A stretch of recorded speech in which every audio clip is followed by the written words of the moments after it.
thank you very much, and let me say good morning to everyone. It is Women's History Month. I want to say Happy Women's History Month to all of you, to the men and to the women. But before I get started, let me just say that, of course, times are turbulent in Washington, D.C. Times are turbulent across this country. I want to just have another moment. I want to have a moment of silence for, we lost 3 of my colleagues this past week. Representative Rehoboth, Representative Sylvester Turner, who was funeralized on last Saturday, former mayor of Houston, Texas, but served with us since January. Took the seat that Sheila Jackson Lee had, and we lost her. So within a year, we've lost 2 members there. Representative Rehoboth of Arizona passed away, and just yesterday I heard that Nia Lowy, who I had the opportunity to serve with in Washington, from California. So I just want to have a moment of silence for those colleagues.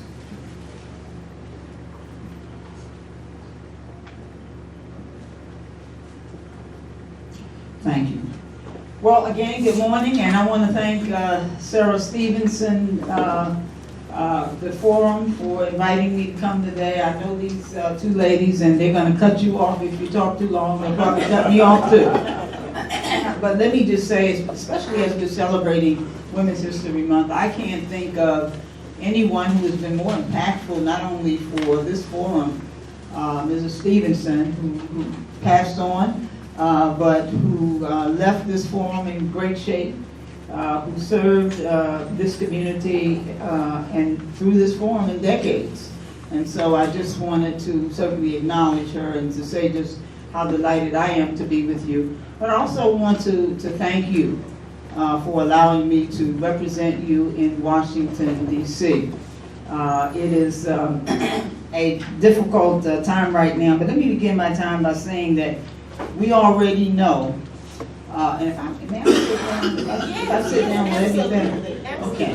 Well, you had a chair here, so I get 3 points. Oh, everyone said, okay, well, I don't want to be different. Let me just say that I want to begin my time with you by saying what we already know. These are not normal times. And what we see coming out of Washington, D.C. is deeply concerning. I know that it's concerning to you that this administration, led by President Donald Trump and Elon Musk and the Muskins, is actually going after our federal institutions, our education systems, our health care, our support systems like food and housing assistance, and also other programs that uplift diversity, equity, and inclusion. And let me just say for the record that I am all right with diversity, equity, and inclusion. I don't consider those to be bad words or bad things, because as we live in this country, certainly we know that diversity is our strength. And not only is diversity our strength, equity is, as far as I'm concerned, required and is something that each of us should want, to be treated fairly, to have the same opportunities. That's what equity is about, and inclusion. That means we're not going to leave anybody behind. We're going to have everybody at the table.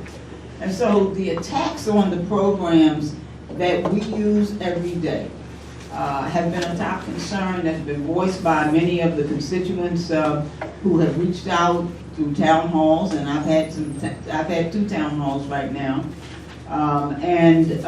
Also we receive calls, as Mary has said, through my office, and we record those things. But I've got to tell you that people are scared, and they're worried about the future, not just their own future, but the future of their families, their neighbors, their communities, but most especially the future of our country and our democracy. And so that's what I wanted to talk with you about today. And I want you to know that I know that you're concerned, and you need to know that I'm concerned as well. And I'll be even more concerned if I don't mention my staff who are here. My district director and Deputy Chief Sandra Brown is here. Also Lawrence Brinson, who works with us in constituent services, and also the young man that helps me on my communications, Turner. Thank you so much for coming today. But let me just say that in spite of all that we see, in spite of all that we know that's going on, and some things that we don't know because there's not a lot of transparency right now, I have to go back and the gentleman, Mr. Whitmore, what's your name? I'm sorry. Yeah. Mr. Coombs gave us a prayer. He passed the hat around, and I didn't see anybody put anything in it. But I'm a Baptist too.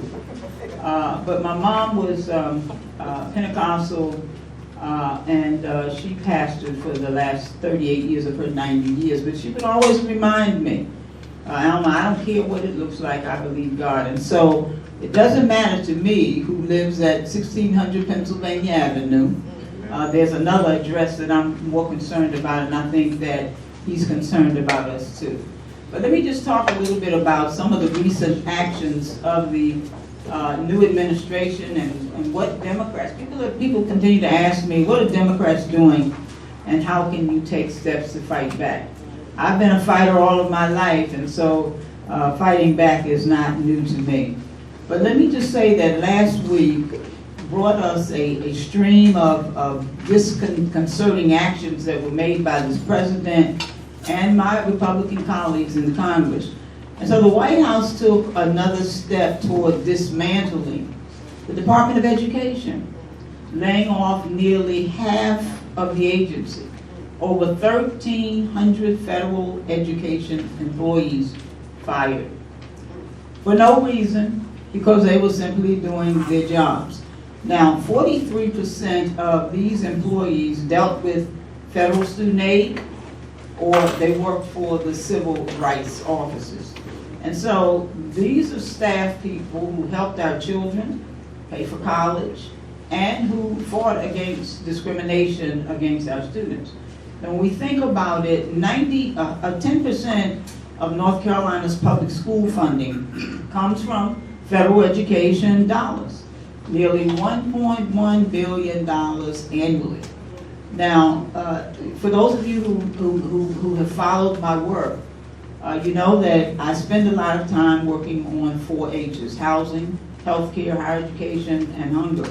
Those things are so important to me personally, but more specifically important to the district that I represent. So cutting the Department of Education means pulling resources away from our children, especially students with disabilities and those who are impoverished. Now already, the president has taken $5 million in grants from Charlotte-Mecklenburg school system.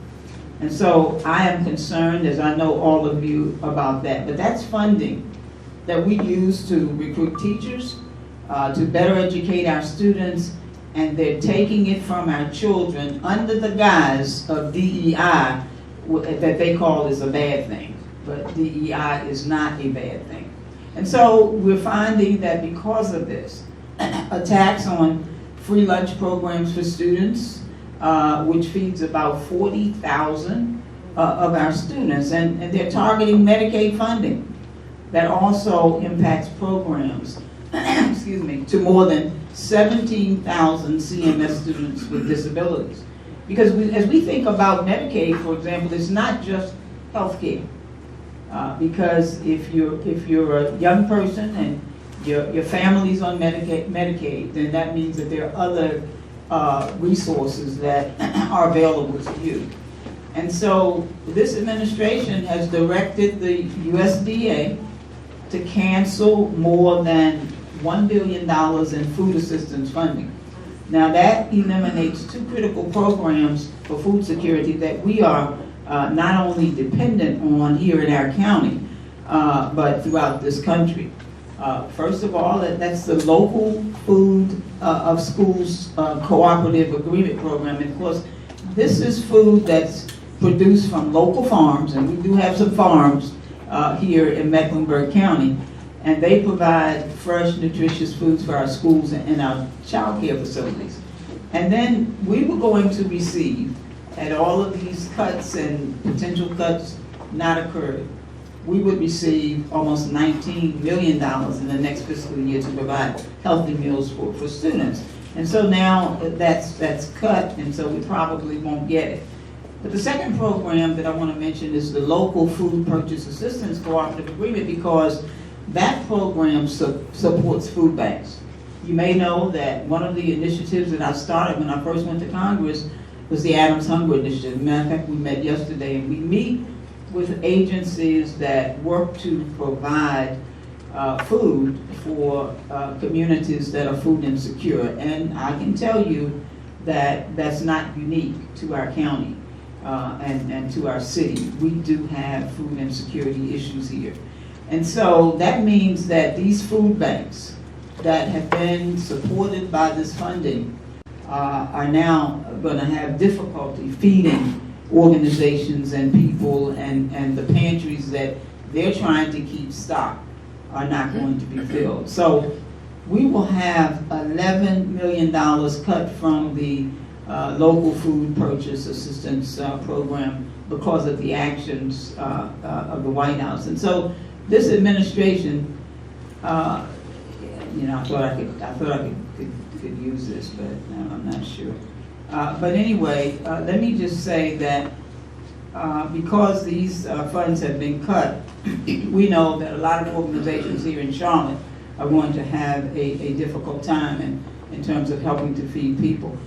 We also have a constitutional duty, and let me say that I faithfully took my oath of office. I raised my right hand, put my left hand on the Bible early January to make sure that as a member of Congress, as your representative, that I would protect and defend the Constitution.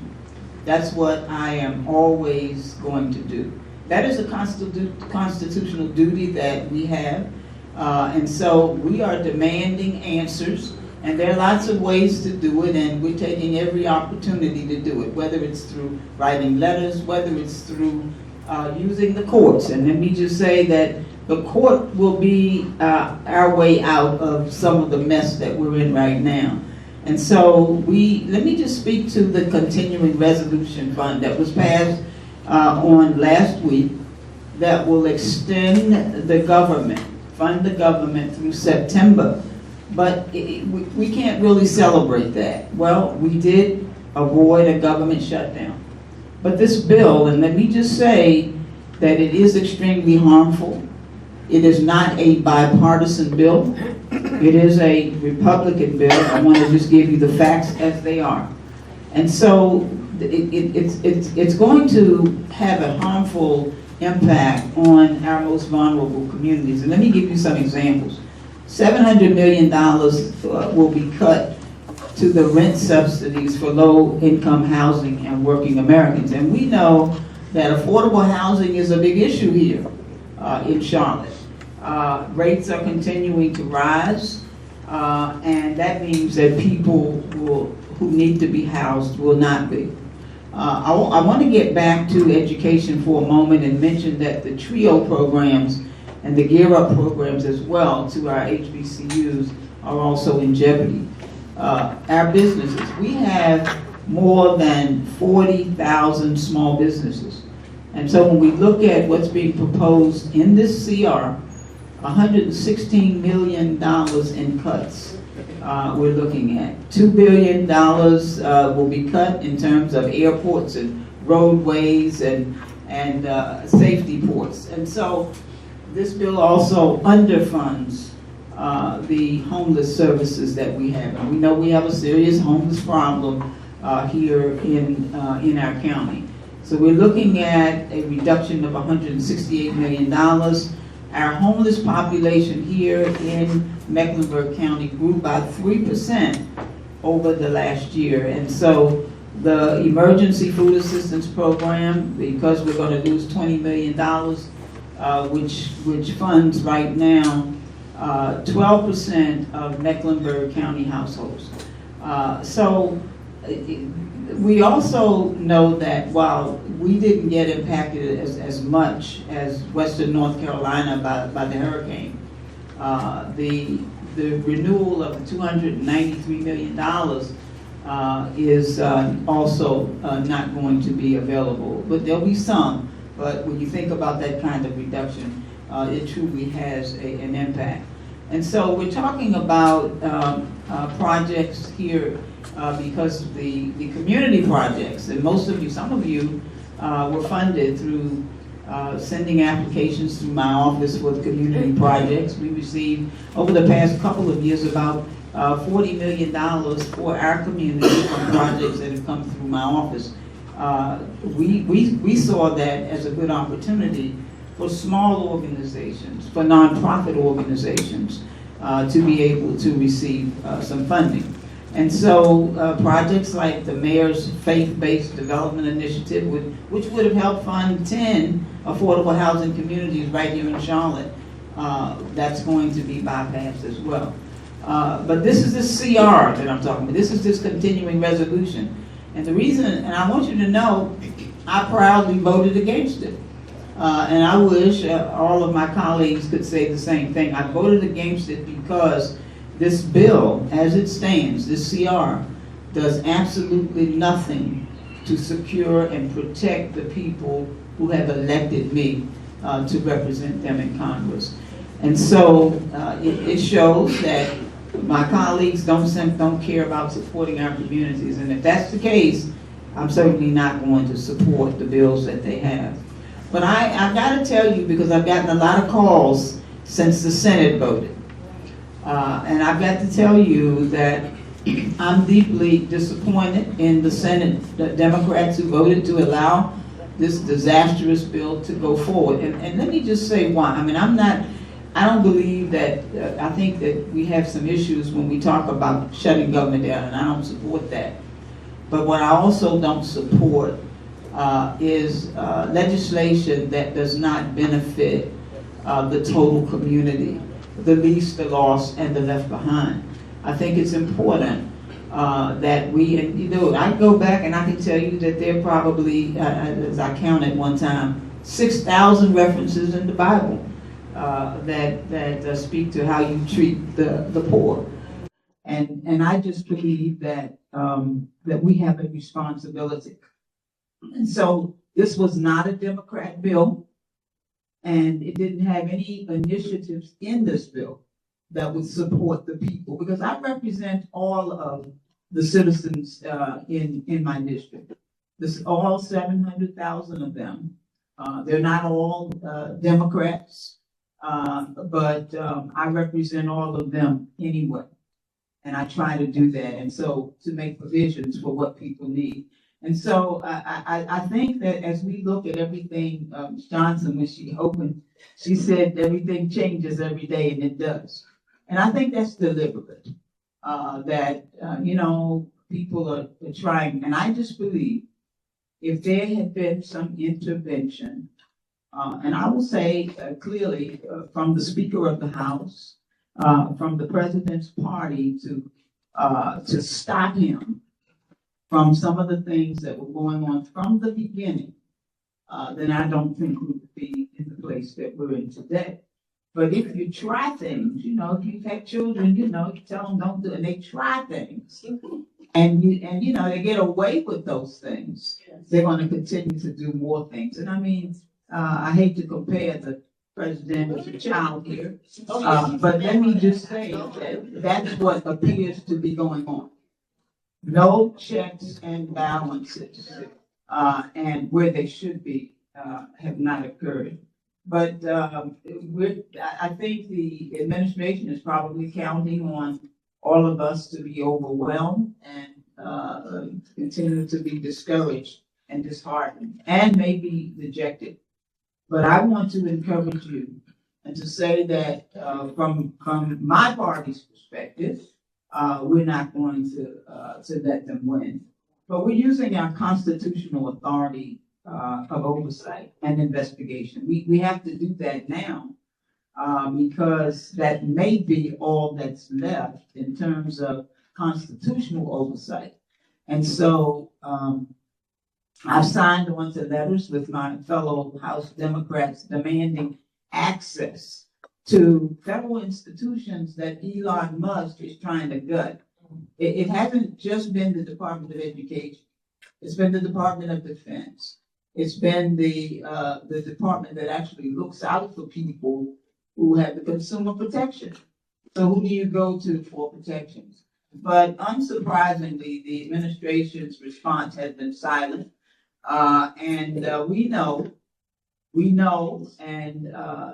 We're not guessing, but we know that a number of the actions that have been taken by this president, by this administration, are illegal. And we've publicly announced the fact that they are legal and they're violations. And so this will allow us to win in court. That's why I continue to say, and I'm going to say to you again, if you have issues, if there are things that are impacting you as a result of the changes that are being made, some of those are illegal changes, and some of those things will be called back in. Please send us an email, go to my website, record your particular circumstance. Don't have to put your name there. But the more data we have to support the things that are going wrong in the community as a result of the bills that are coming through. I won't call them bills because they're not laws. And let me just say that EOs, executive orders, they're not laws. Laws are not made at 1600 Pennsylvania Avenue either. Laws are made in the U.S. Congress by members of Congress who are elected. The executive branch, which is a separate branch, is responsible by the Constitution to carry out the orders, the appropriations that we have made in Congress. That's our job.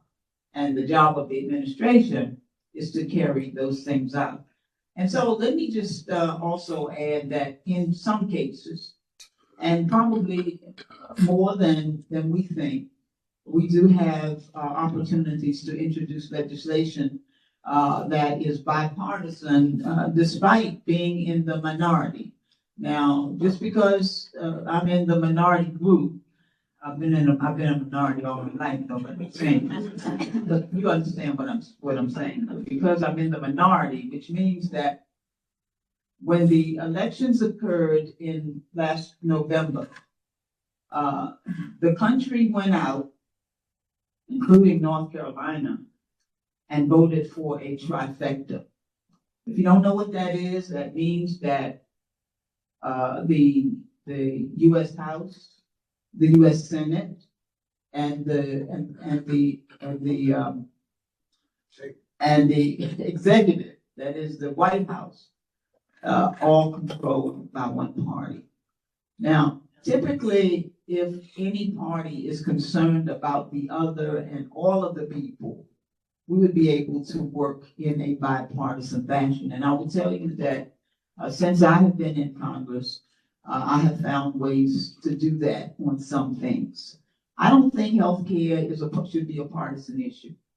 I don't believe education should be a partisan issue. Some of the things that have been made to be partisan should not be.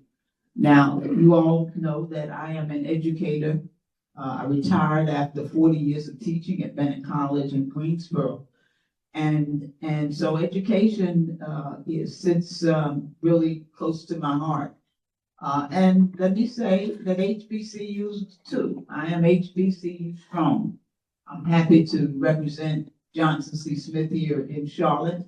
I'm a graduate twice at North Carolina A&T, and like I said, I spent 40 years on the campus of Bennett. So I'm working through the bipartisan HBCU caucus to try to make things better for our schools, because it was an HBCU that helped make things better for me. And so I'd always say that I am HBCU strong, but we also think about what our schools do. Yeah, that's good applause on that. We contribute $16.5 billion annually, $16.5 billion to the economy, but yet we only receive 1% of higher education federal funding related to research and development. So when I talk about equity, I mean, I'm serious about it. There's so many things that are not equal that don't provide opportunities for everyone. But I do co-chair the caucus. I have a Republican co-chair who we work together, and so we have an opportunity now to work on a bill I've been working on for several years, Ignite Institutional Grants for New Infrastructure, Technology, and Education. It's an HBCU bill that will really help the infrastructure on our campuses. And we have a great opportunity to go ahead and get that bill passed. The other thing I want to mention in terms of bipartisan effort is you already know that our country is facing a Black maternal health crisis.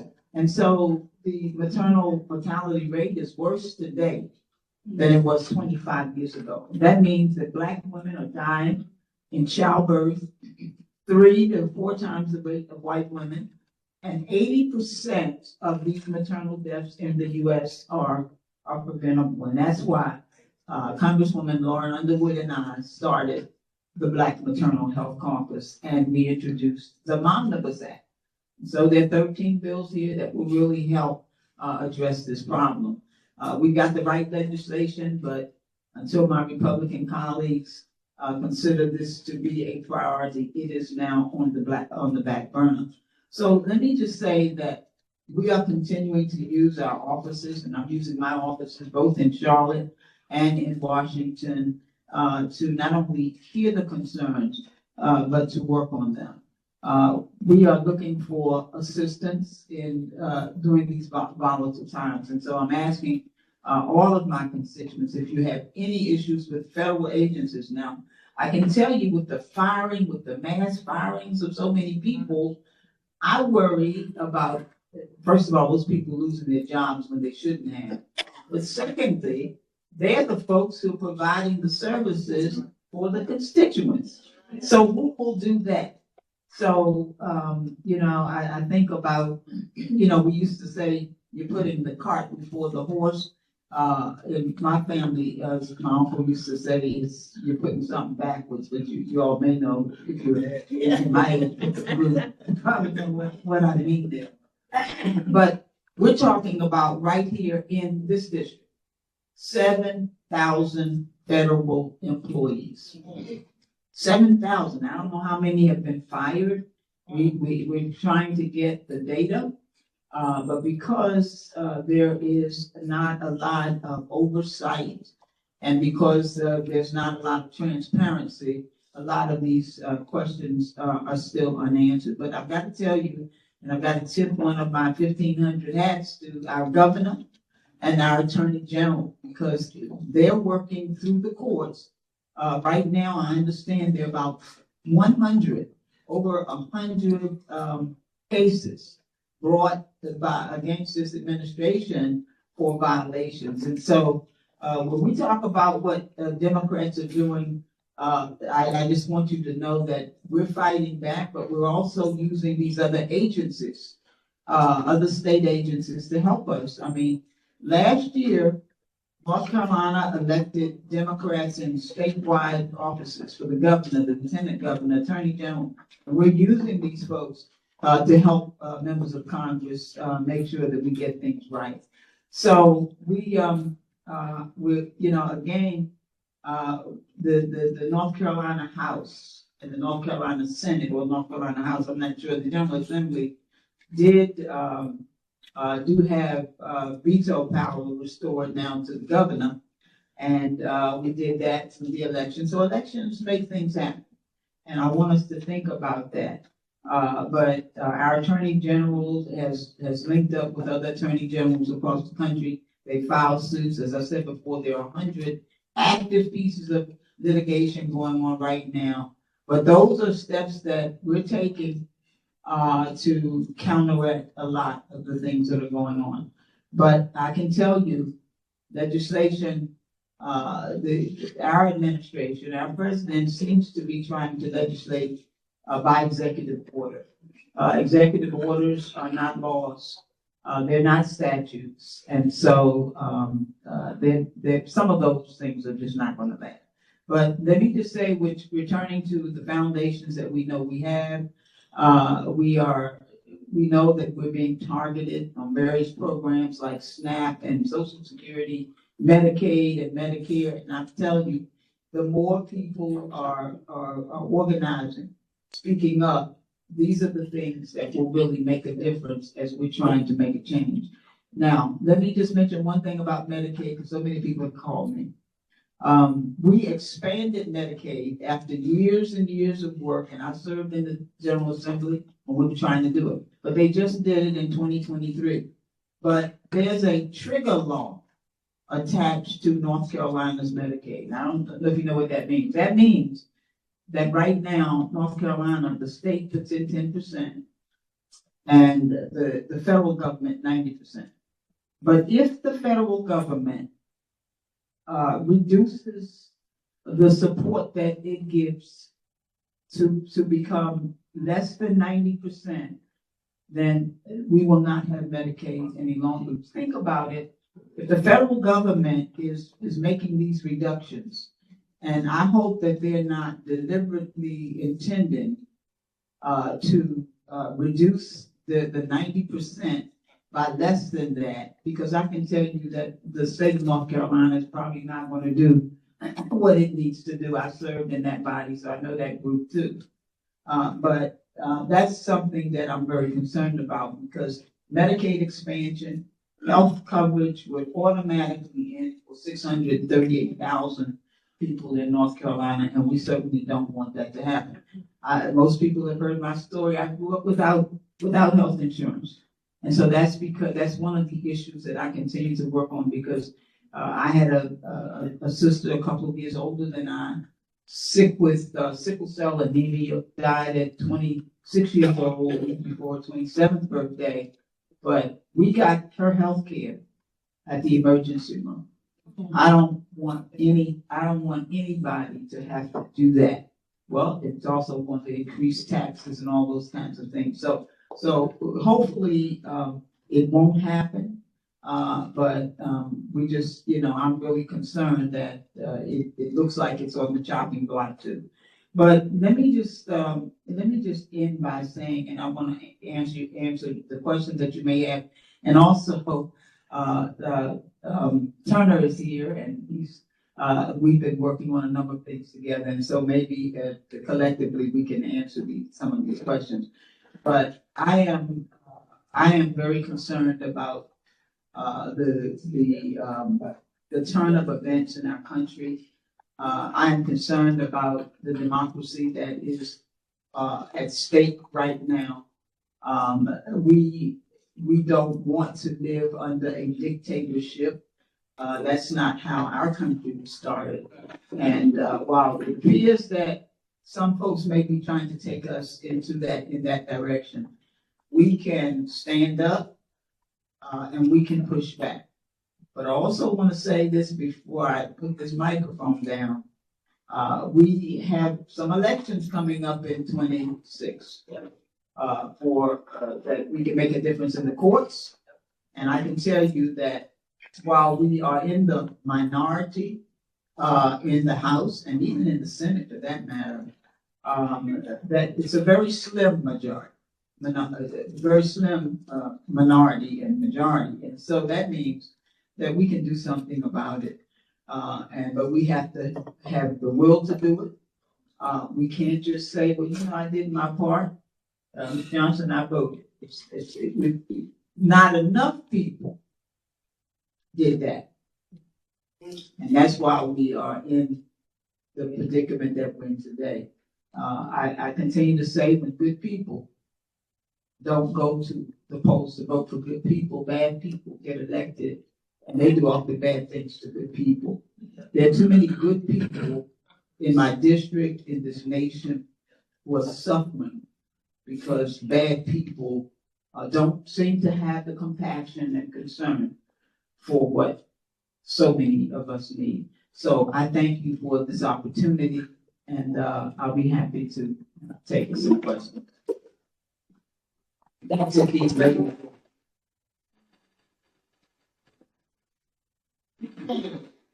Wonderful. Lots of information to think about and act I want to remind you that Natalie is the timekeeper, and you have 30 seconds to ask your questions, so try not to give a lot of commentary, and then you may answer it. We have quite a few questions, so we're going to try to get through as many as we can. And she may not be able to give you a real in-depth answer. You may have to send her an email or something. Okay, let's get started with Ken. Okay. Congresswoman Kendrick Lamar's Super Bowl halftime was pure genius to me once I understood and learned what he was actually saying. But the one missing element for me was anything that encouraged that young, under 40, black-oriented or black population that doesn't vote. So my question to you is, with an improved voting response, we can and could have probably prevented the result we got. So can you speak to the value of this midterm election so we don't end up like Obama did in 2010? Well, thank you for your question, and thank you for speaking about the young people, because they are the future. And whatever we do, whatever we put in place, even if it's a tax bill, they're going to have to address it. In terms of the midterm, let me say that every president is elected to 4 years. They may serve it. They are entitled to serve it. You know, I'm not sure what will happen, and sometimes they don't serve it all. And so we can't do anything about the number of years. What we can do something about, if we are effective during midterm, and I believe that we can get the support to actually take the House back. I mean, our margins are very thin right now. They're very slim. If we do that, then that means that while we can't interrupt those 4 years, we can certainly create some obstacles and push back on some things and not let some things go by. Because as you know, in order for a bill to become law, it has to pass both the House and the Senate. So if you have a chambers, right now we have a trifecta. Everybody's the same. It's Republican in the House, in the Senate, and in the White House. But just think about it. If in one of those you did not have, you had to say we took the House back. We're working on doing that as Democrats. Then we can create a little pain and stop some things from happening. So that's really why it's really important. Also, not just at the federal level, but just think about at our courts. We've got I think in 26, 06, was it 06, 26 and 28, we can make a difference in terms of the court. So it's so important. Some people believe that you should only vote in a presidential year. All elections are critical because they impact you locally and federally. Jackie. Thank you so much, Congresswoman, for being here today. You are a true educator because you convey information, including your part of making history for a woman. My question has to do with the military. I'm from a military family. My dad, World War II. My brother, Vietnam War.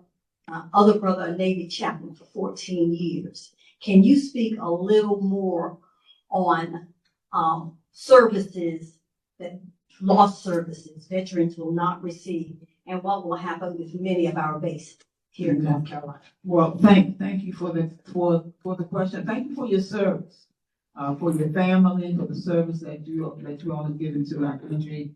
And it does appear, if you watch the town hall that was held in Asheville, where a lot of veterans were speaking out, and veterans are speaking out, and they should. Yep. We should not take anything away from veterans. They're going to be impacted in terms of the housing cuts. They're going to be impacted in terms of the education cut. They're going to be impacted, it appears, on every front that we have. And so, but because they are speaking out in mass, I believe that we're going to have some pushback and pullback. If you think about it, many of these executive orders have been reversed. They've either been reversed by the courts. I mean, just think about the citizenship one, the first one. I mean, there shouldn't have been an executive order that said if you're born in the United States, your parents weren't, that you're not a citizen. So all of those things are going to be impacted. Turner, let me let Turner speak to that as well. So I want to talk a little bit about the VA specifically, because they are already cutting programs at the VA.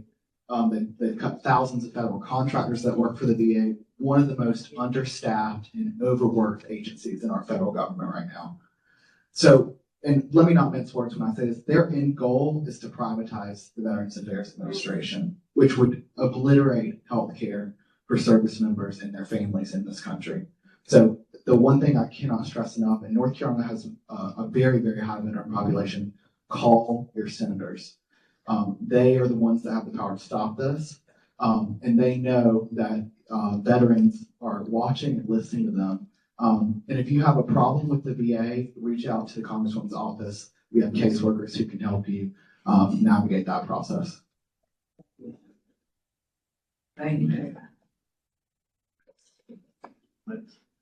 All right.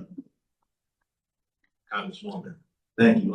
I've never seen a legislator so afraid of beholden to the executive branch the way we have right now. Besides bombarding your Republican counterparts, is there actually anything that we can do today as citizens besides vote to actually change what's happening today in Washington, D.C.? Absolutely. As a politician myself, we listen to the people. And especially the people in our districts. And so I believe that the changes that have been reversed, the things that have been reversed because of the outcry from the community. When a whole lot of people start, now I can tell you that I, along with members of Congress, we have protested and we've held rallies in front of all the buildings, including all the federal buildings. And of course, we were not allowed in. So we have some legislation that will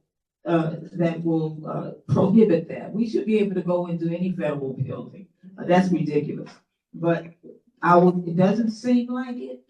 But I can tell you that if enough calls, if enough emails, tweets, text, whatever it is you do, that will get the attention.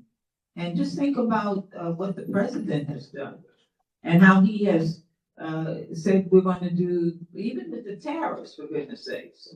We'll do this today and then tomorrow he's got something. Why? Because he's listening to his constituents. And I think, and while we've said that if you call your senators, and I will say a couple of are up for re-election.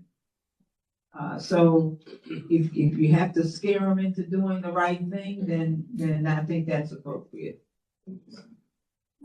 Appreciate it. Right here, sorry. Okay. I'm gonna pull my phone out because this question is coming from online. This question is from Cole, one of our, I guess, new forum faithfuls. He says, "Good morning. Thank you, Congresswoman Adams, for your leadership, steadfast support of HBCU, site education, empowerment, and activism that has created lasting change for our country since its inception. As a person of Jewish descent, I'm horrified about the recent detention of Mahmoud Khalil, a lawful permanent resident, a student at Columbia University. As a Jew, we know from our history that if we do not speak out against this repression, it will only get worse. Will you join your fellow reps by signing a letter to the department, to the State Department and DHS asking leaders for clarification and justification of this serious act of repression towards a student activist and organizer?" Well, let me just say, as a former college professor, I believe in students and students' rights, and even my own rights to speak up. And so I think that detaining this young man was an error. We'll take a look at the letter and review it. And I will say, we send a lot of letters to not only the White House but to other agencies asking for things. And in many instances, they do work. But there's an outcry across this country about what's happening there, about the fact that he was detained. And so I do think it's going to help to at least bring put some more light on the case. And I really think they need to return him home. Yeah, I think everybody can have, that's what they call freedom of speech. And everybody, I think our Constitution gives us that right to speak out and to speak up. You may not agree with what I have to say, but I think it's unfortunate that we have a punitive administration in the first place. I mean, it's not just in this particular case, but in so many others, just trying to go back and punish people. And that's just not the way to do it, but we'll take a look into that. Good morning, Congresswoman Adams. How are you?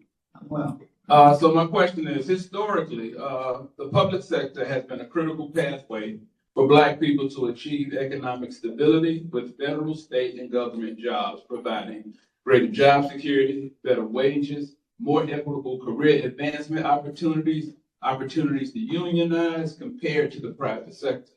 Given that Black workers are 30% more likely to be employed in the public sector and face smaller wage gap than the private industry, what are loud and uniform strategies that we should look for from the Democratic Party that push back against efforts to eliminate federal government jobs and those funded by federal government contracts? well, thank you for your question, and I will say that we're doing some of those things right now, calling attention to what's going on. But I've got to tell you, you're right in terms of the government jobs.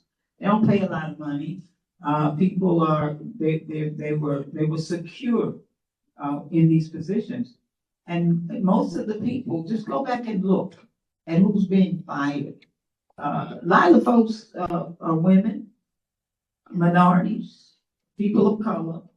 And so when you think about what this administration is doing and has done, to come in and say that the first thing we're going to be disruptive about is DEI. Well, we know what that means. You know who's in DEI. But it's about really making sure that, and I take offense when people say, well, because you're Black or brown, you don't have qualifications. You're not competent. That's just incorrect. Because when you see all of the placements that have been made in this administration, I don't know, are they DEI? They don't look like us. That's the other thing.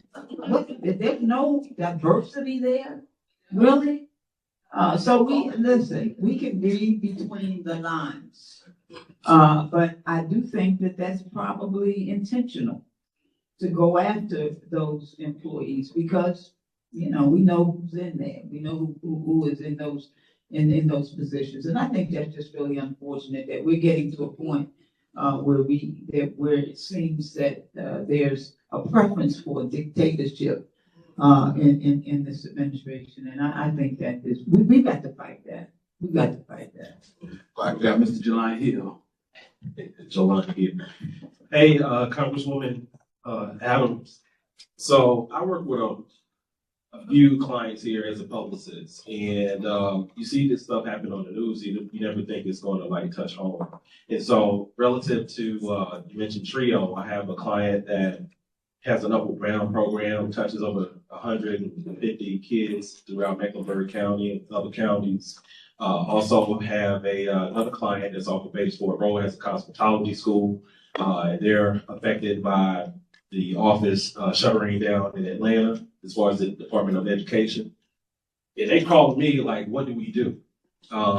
So what is a real guide for them to survive or this terrain that's going on right now? And how do they move forward? I just love to hear your opinion. Well, I think we'll have on, whatever resources that we know about that have been, that have been brought to our attention, we have put on our website. But those stories, that you have just described, those will help us fight. You know, we're gonna have to take this thing all the way to the courts. And we're gonna have to show that people have been heard. I watch the sister who has, the court sister, Judge Faith. And, one of the things that she tells the folks when they come, somebody's suing somebody and so forth, you have to have the evidence. Okay, you have to have the evidence. Those stories serve as evidence for us to build the case, so that we can, and we might think it's a long shot or a long way off, but that's what the courts look at. Can you show me that these people have been damaged in some way? And I think we can, based on what I've heard. But I need for you to ask them to go to Adams.house. What is it? What's my way? Adams.house.gov. Is that right? Okay, I don't send myself an email. But if they would do that, we have a form on there. You don't have to leave your name. We just want the story. The other thing that we do have some resources that have been identified. Right now, we need to try to get those programs restored. I am the new ranking member on the subcommittee on higher education. My chair is well, you know what ranking means. That means that we're not in control, so they give us a seat at the table. Okay, a second seat. But the point is, the first chair is occupied by Representative Owens. He's an African American. He and I, I'm trying my best to really have some really intense conversations with him about higher education. And so we have to then show the value of, I know the value of the TRIO programs. I worked in one, at one of our local colleges. I know it helps prepare our students to do well if they want to, go into a degree program or go to college and so forth. So that we have to make the case. And that's how we are going to make the case. The other thing is, there's something else I wanted to share with you.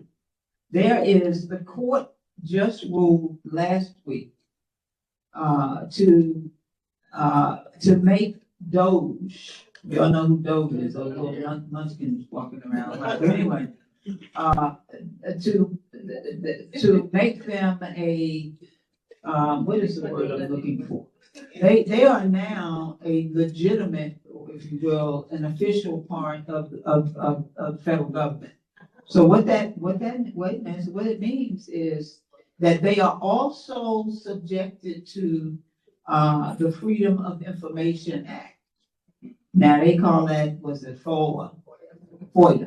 Now, what that Freedom of Information Act means that any person can request information and they have to provide it. So while we thought maybe the courts were a little unfair, that's really going to help. That means that they can't hide anymore. If requests are made, then they'll have to respond. Requests for memos, requests for reports or studies to justify the actions that they've taken to fire people.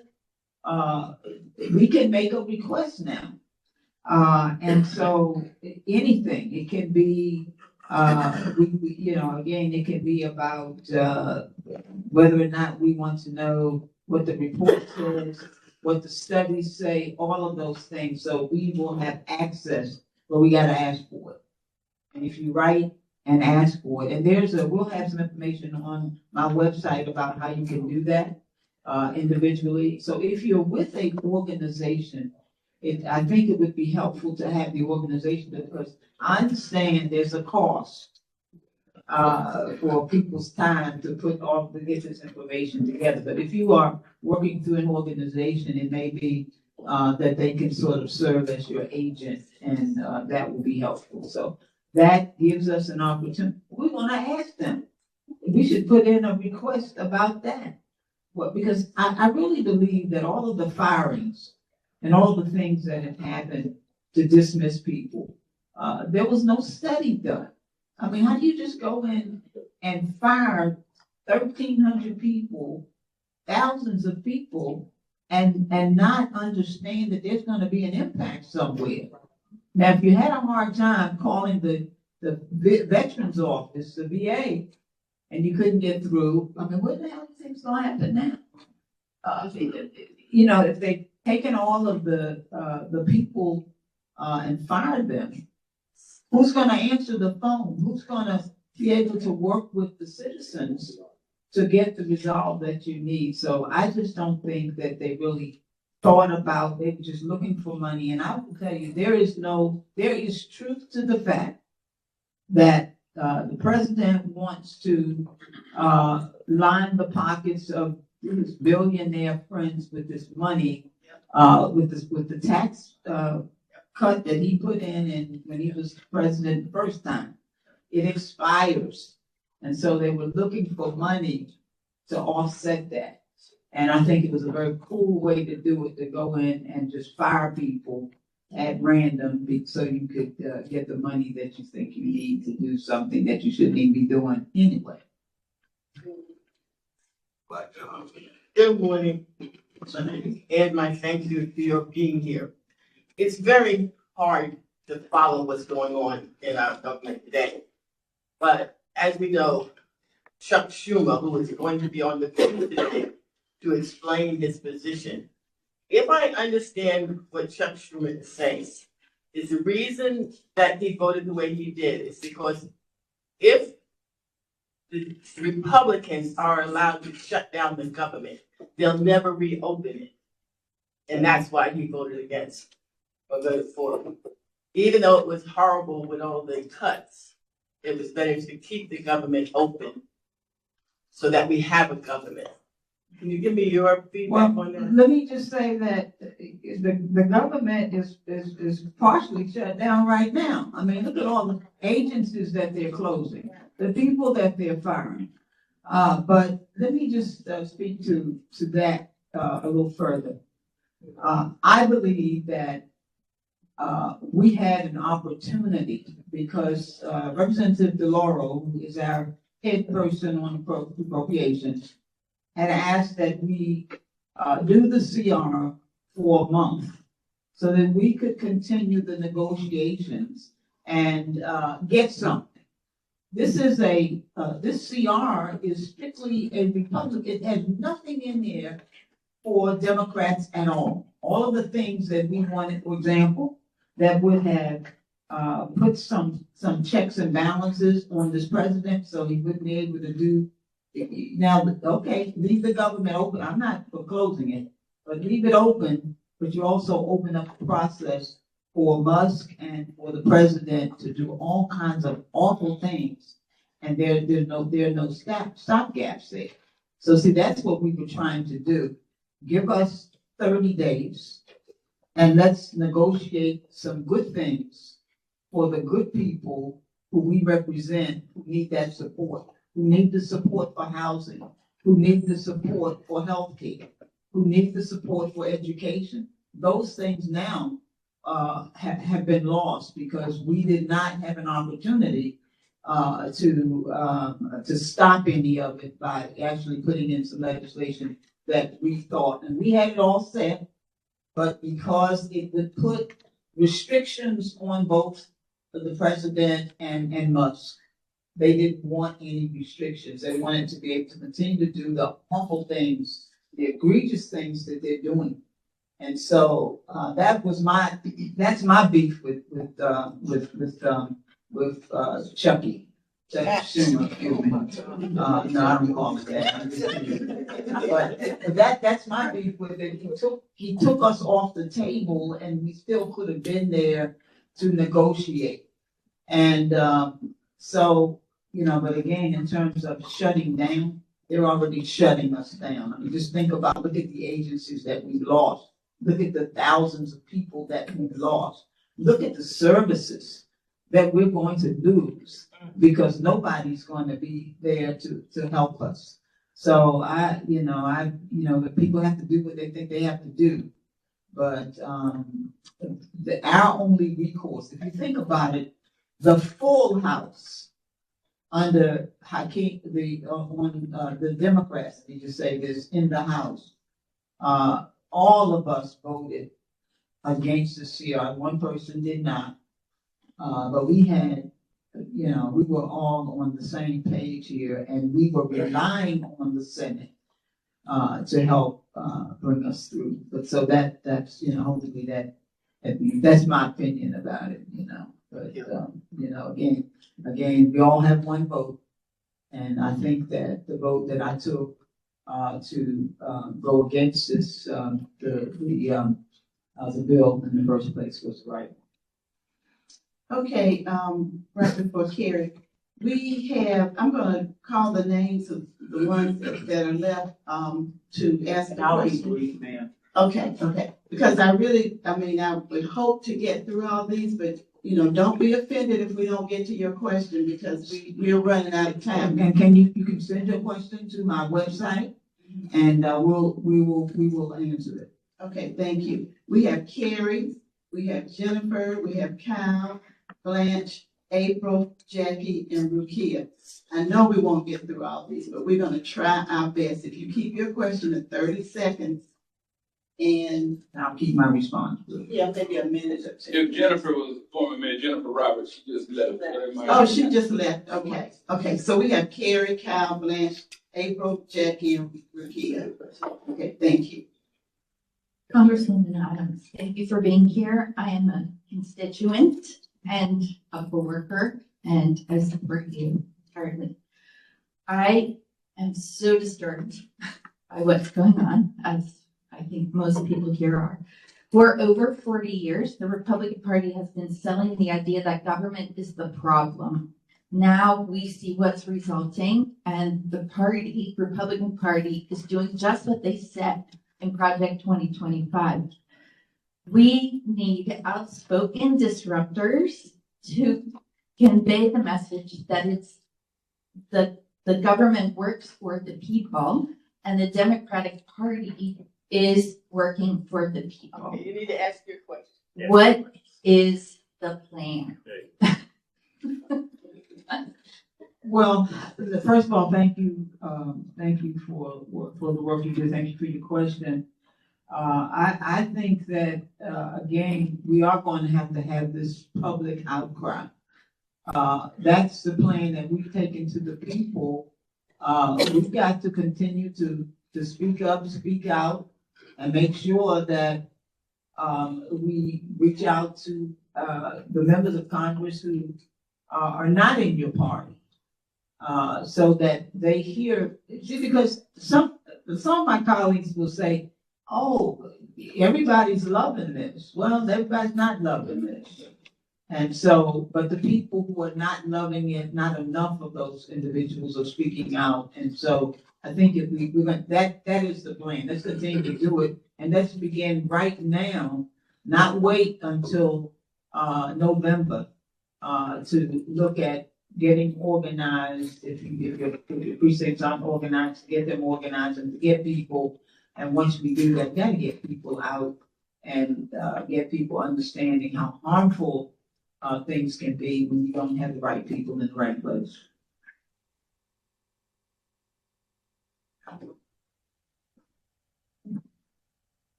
U.S. Rep. Adams, thank you for your 10-year service and commitment and providing such information to this group. There's a question that I've had for a long time, and that is around the EEO1 reports. We have SE filings, And EU01 report, so just for the audience, what that means is every corporation is responsible for providing this diversity count through leadership. So you get to see kind of what they're doing and really what their diversity is. Okay, we'll do. What is the prospects of that actually becoming public? Because I believe that marketing actually shields the values of a company. Well, I think we can make it public, but I thought your question was gonna be what would happen to it now.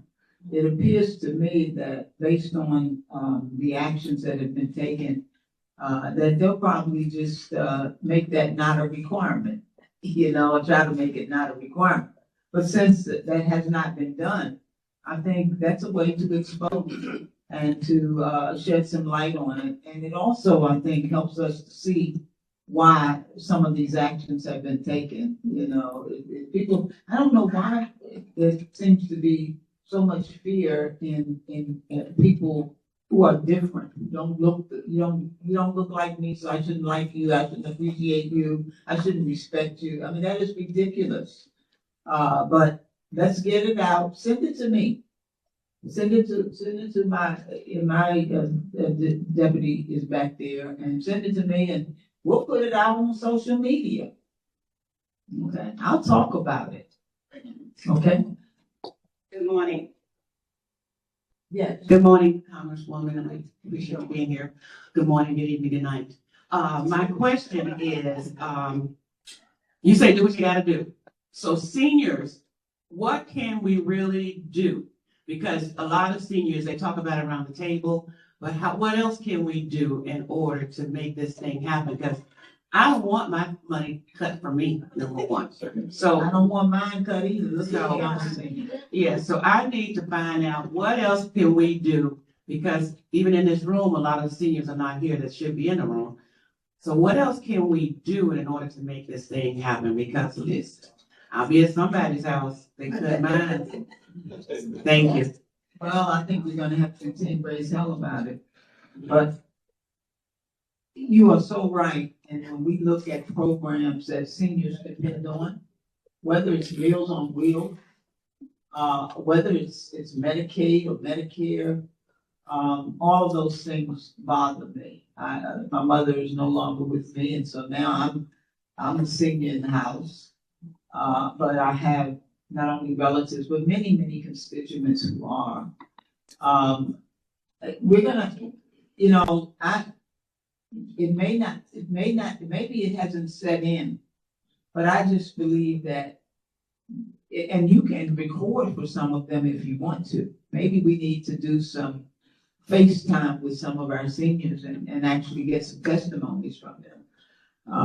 If they want to, they may not want to, so if I don't know, some people are kind of squeamish about that, but I think recording the dangers of the potential loss of services is a problem. But I can tell you, everybody who is suffering in this thing are not Democrats. And so this is why we have to reach out to our colleagues and to members who serve who are not Democrats, because they need to understand that their constituents are suffering too.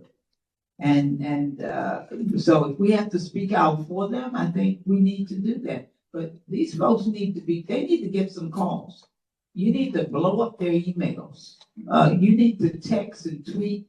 And listen, everybody has a local and an office in Washington. So, there are ways that people tell me, well, they're not answering the phone. Leave a message.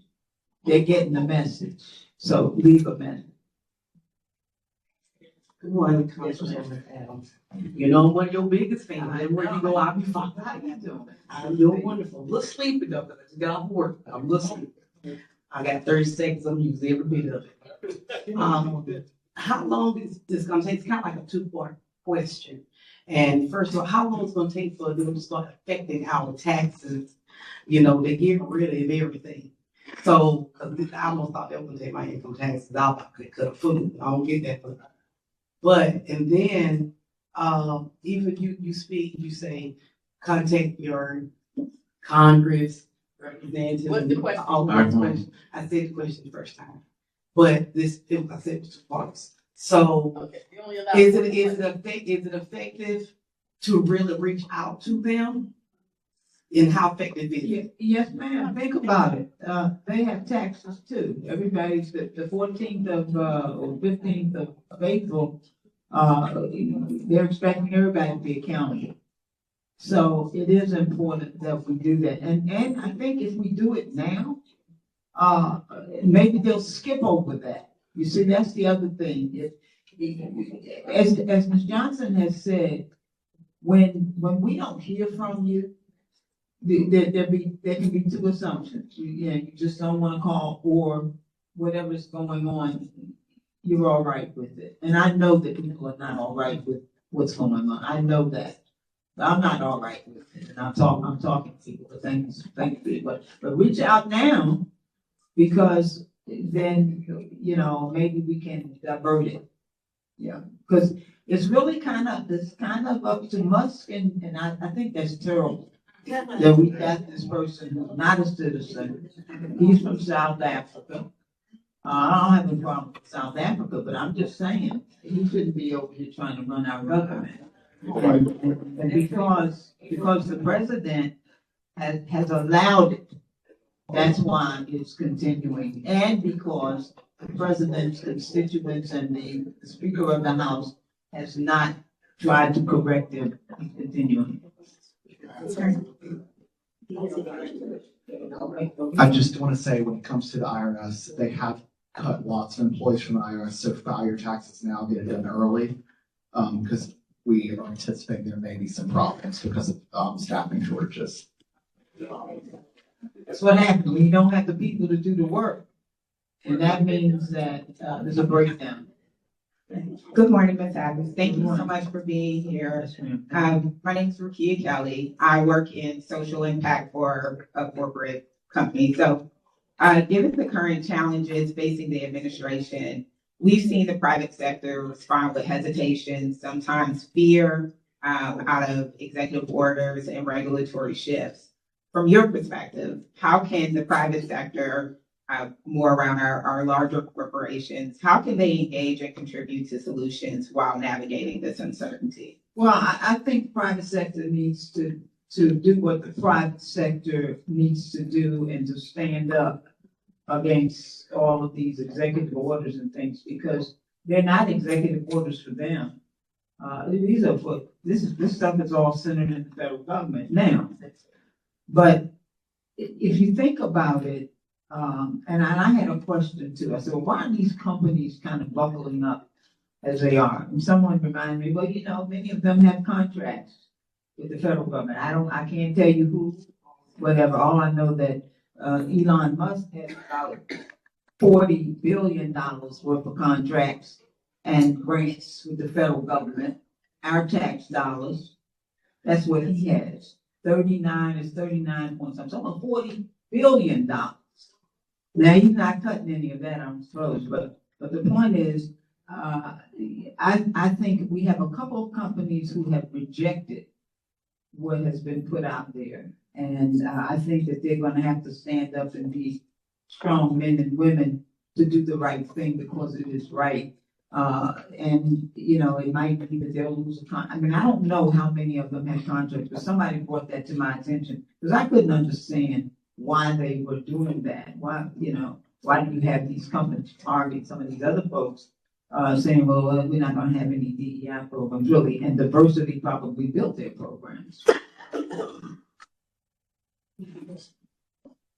Yes, with the local election of city council, mayor, and school board districts coming up in November, what can we do to kind of mail those issues with city council and with the government, so that we can inform folks what they need to do, some next steps? Well, first of all, we need to participate in the elections. Let me just say that. We need to plan on voting, and making sure that whether we're talking about your city council, your mayor office and so forth, that they understand what the impact the federal changes are having, because they're also impacting local government.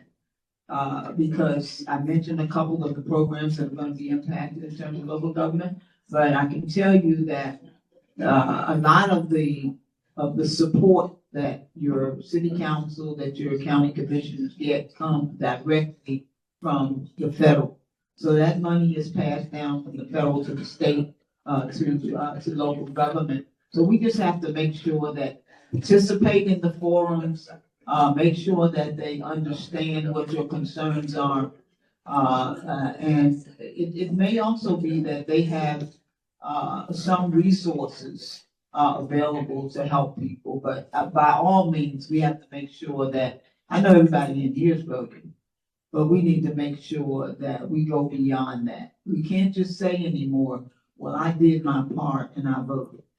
We won't be able to do our part and to say that we've done our part until we collectively work to turn, well, you know what I want to say, to turn the thing out. And we've got to do that. And I think we have an opportunity, call it practice if you want to, but let's practice on this local election and make sure that we do that. We had too many people in our county, too many people in counties across the state who did not vote, who were registered, who were eligible, but who did not vote. And now we're seeing what happens. Elections have consequences. Sometimes they're good, sometimes they're bad. In this case, they've been pretty disastrous. Thank you. Okay, thank you so much. We just always love having you here because you tell it like it is. Let's give her a.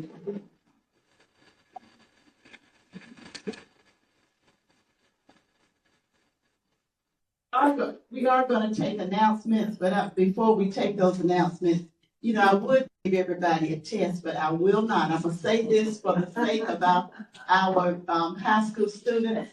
We have 2 senators in North Carolina that you need to target as far as your we have, and I'm not going to ask you all who they are because I don't want to embarrass anybody, but they are Ted Budd and Tom Tillis.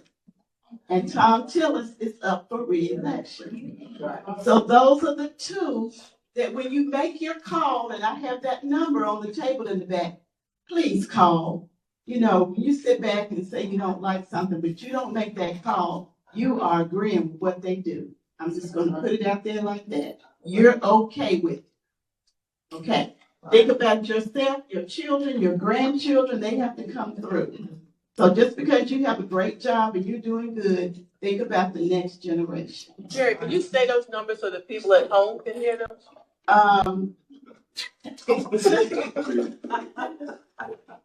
You have the number right off the top of your head? A lot. Okay.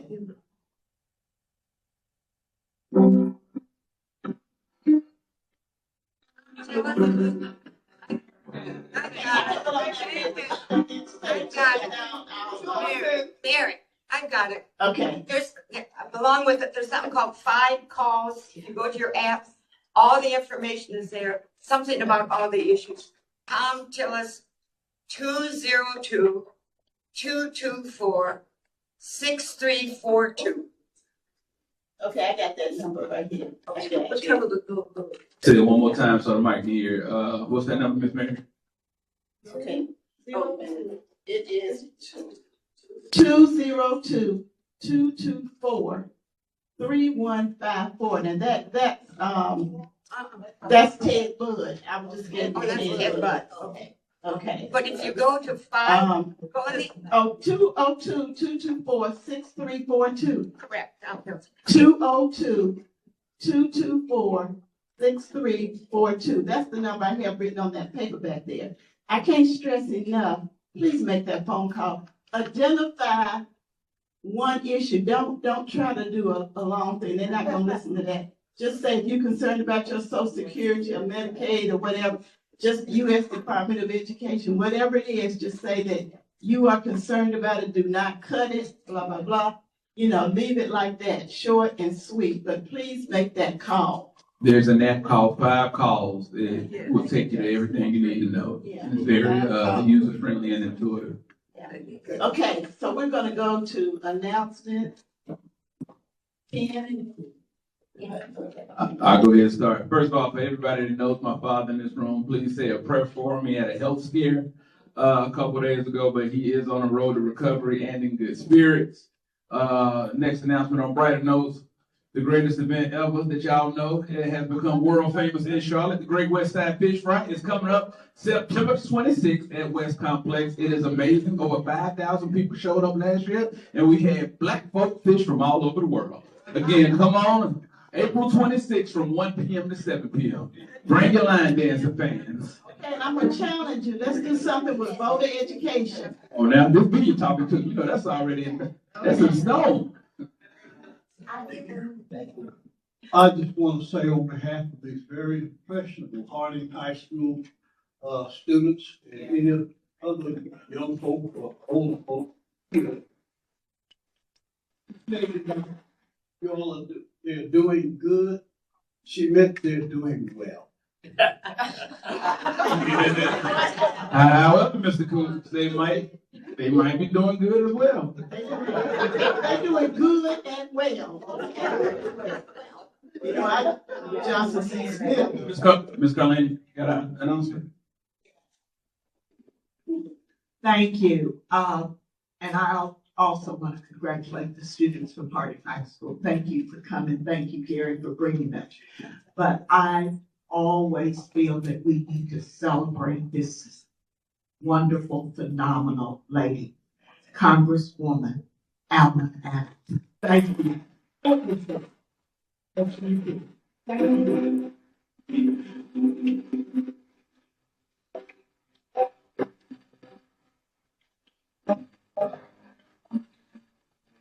Right. Right. Y'all stand up, young fellas. Stand up. Stand up. You can see everybody else. Stand up.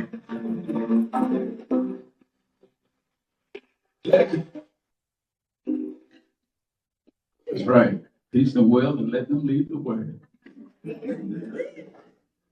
Okay, we have an announcement. Oh, we have one in the back.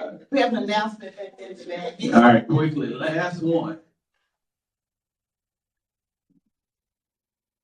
Okay, hi, I'm Alexis. I work for the North Carolina Association of Educators.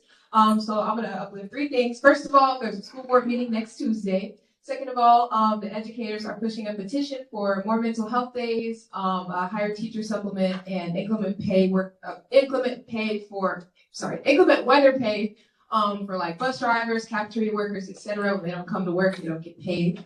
And also in April 7th, we are partnering with the League of Women Voters to put on an Education is in Crisis event. Details are still kind of getting figured out for that, but I just wanted to start flagging it now. Oh man, bus drivers don't get paid at all because school ain't finished. All right, y'all, that's it, ladies and gentlemen. Thank you for joining us for another exciting edition of the Sarah Stevenson Tuesday Morning Forum. Next week is going to be really a treat. We're winding down with Women's History Month. Because, of course, Women's Month is every month. But anyway, next Tuesday, we're going to have the very first African-American firefighter to come and talk about her experience in Charlotte. Woman firefighter. That's important. So, we can fight fires too now, I think. Okay. Have a wonderful day. If I can just, one more thing. I just want to thank Martha Alexander for being here, but also for all of her service. I served with her in the North Carolina House, and she was a firecracker, and I'm glad to see that she's still engaged and involved. And Martha, thank you for your service.